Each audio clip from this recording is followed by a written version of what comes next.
Sanibonani, ngiyathemba ukuthi niyaphila nami ngi-right. Kuningi nje kumele sikhulume ngakho kule episode nje bekubhizi nje left right and center. Okokuqala nje ngiqaka uMacele mayethi akazi ukuthi yini eyenza uMayeni ahlale endlini engezi empepheni ekubeni uyena umthiphisile ukuthi umcimbi umayelana nani. Obviously uMayeni akayifuni indaba number 5, so naye indlela yakhe yokuthi ayivikele ngoba bengazi ukuthi kuzofika kuthiweni lapha empepheni.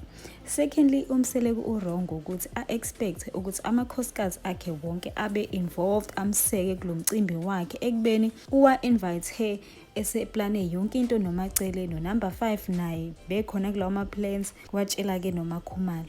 Wabatshela iy'mbuzi sey'fikile esibayeni, so you can't expect people to be involved lapho. Obviously they're gonna come as guests ngoba abazi ukuthi kwenzakalani. So in my opinion, the wives are just basically matching energy yakhe uMthombeni, just like he says ukuthi he doesn't care whether they come or not to le mcimbi abamema kuyo. Nabo-ke amakhosikazi they don't care whether they are involved or not ngoba abatreat njengamakhosikazi nabo okumele befake imbono. So if kuba-treat abantu kanjalo, obviously ngeke befake i-effort into whatever you are doing ngoba at the end of the day uzokwenza ngale ndlela yena afuna ukwenza ngayo. Thirdly, bengingazi ukuthi umuntu uyakwazi ukwenza umsebenzi la kumele kuhlatshwe khona isilwane engakabi right 100%, but we learn every day. I just honestly think ukuthi lo mcimbi ubuphuthunywe yini le ngaka enza ukuthi kuphuthunywe kangaka, because bengalulama aze be 100% and then do everything. Khona nje nisikhuluma indaba yalo mcimbi kahle kahle nje uhlukene kathathu not kabili. The first part is the Thanksgiving kaMthombeni ukuthi usaphila. Then the second part is the hosting yomndeni wakwaDuma, and then get the introduction of number 5. I think it was just a bad decision to combine all of these ceremonies ngoba each one inendlela yayo kumele yenziwe ngakhona. So ukubhanqa yonke into nje just seems rushed njena, akayicabangisisanga lento le, and I feel like it's gonna come back to bite him in the end.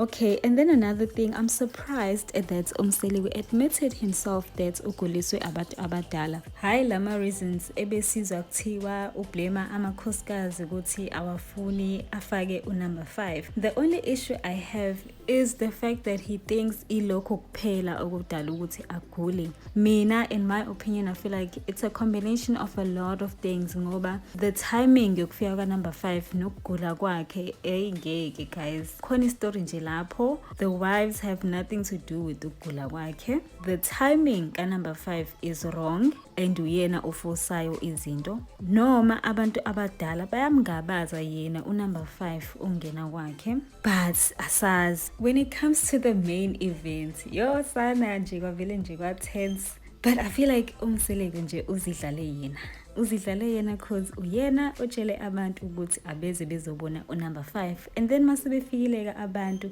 ngeke futhi besakwazi ukumbona endlini, sekumele manje bephuma abantu beyombona egcekeni. Mhlambe ubengayitshela ukuthi uzofika uMayeni, ubengayitshela ukuthi uzofika uMangwaba, but because bagcine befikile wabona ukuthi if emngenisa endlini it's gonna be awkward, they're not gonna be comfortable. It was just so rude of that man to stand up and say what he said.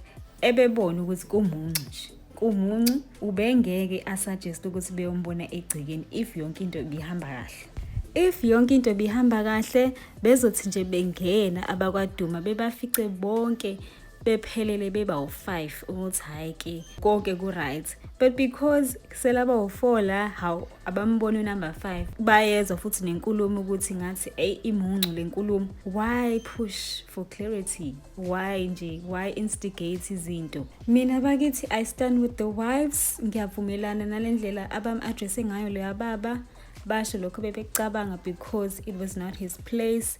Bona bekumele belalele lento eshiwo uMseleko, then go with that ngoba nabo emzini yabo if someone were to question ukuthi okay why nithe so wenza ukuthi manje kwasekwenzeka ukuthi ngabe kubuke ka rude angithi. So it was not their place nje to question yonke leyo nto, and I'm glad nje ukuthi bambekile endaweni yakhe.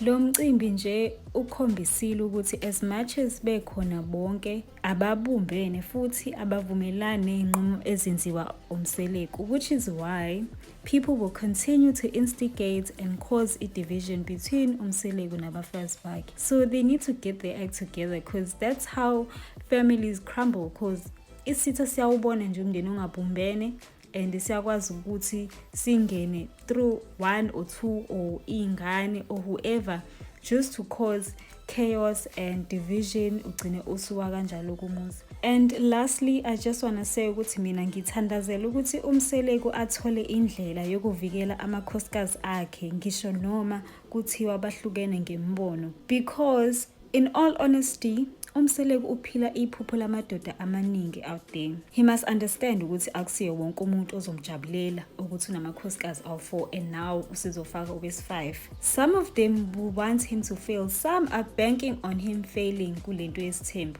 So it's his responsibility ukuthi enze konke okusemandleni akhe ukuthi to keep his wives satisfied, to feel, appreciated, valued, beyibona ukuthi ba amakhosikazi kwamseleko. Hayi ke sana, that is all I have for episode 16.